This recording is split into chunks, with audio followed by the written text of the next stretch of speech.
Chapter 6 class 9th। आज हम परिचय करेंगे हरिशंकर परसाई जी का। जीवन परिचय है उनका।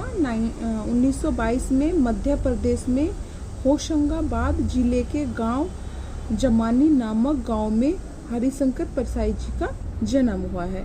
गांव से प्रारंभिक शिक्षा प्राप्त करने के बाद वे नागपुर चले गए। नागपुर विश्वविद्यालय से उन्होंने एमए हिंदी की परीक्षा उत्तीर्ण की। कुछ दिनों तक उन्होंने अध्यापन कार्य किया, मतलब बच्चों को पढ़ाया। उसके बाद उन्होंने स्वतंत्र लेखन प्रारंभ कर दिया।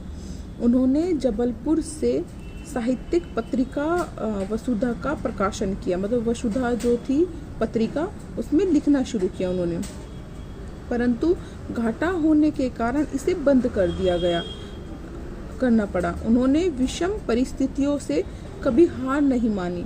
सन 1995 में उनका निधन हो गया। अब है उनकी रचनाएं। हरिशंकर परसाई जी की प्रमुख रचनाएं। हरिशंकर परसाई ने अत्यधिक मात्रा में लेखन कार्य किया। उनकी अनेक पुस्तकें प्रकाशित हो चुकी हैं। उनकी प्रमुख रचना इस प्रकार है। कहानी संग्रह, हंसते हैं रोते हैं जैसे उनके दिन फिरे। उपन्यास है रानी नागफली की कहानी, तट की खोज।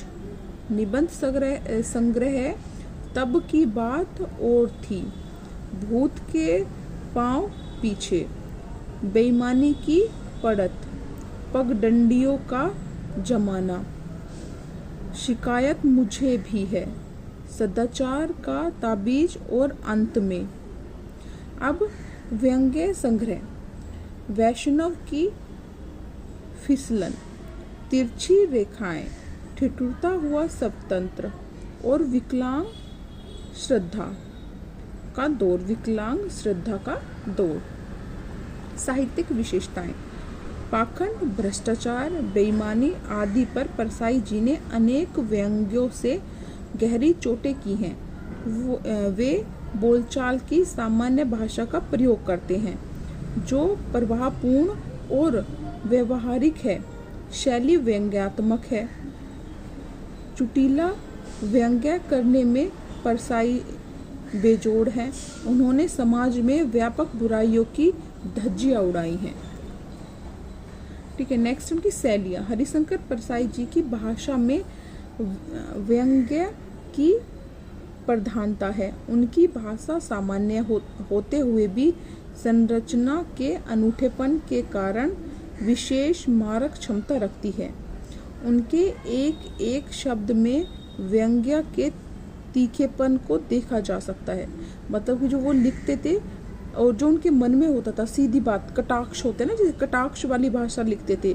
और लिखने में कभी ये नहीं सोचते थे कि मुझे इस तरह की भाषा में इस तरह के वर्ड्स नहीं लिखने चाहिए। वो कटाक्ष की भाषा का प्रयोग करते थे। लोक प्रचलित हिंदी के साथ साथ उर्दू, अंग्रेजी शब्दों का भी उन्होंने खुलकर प्रयोग किया है।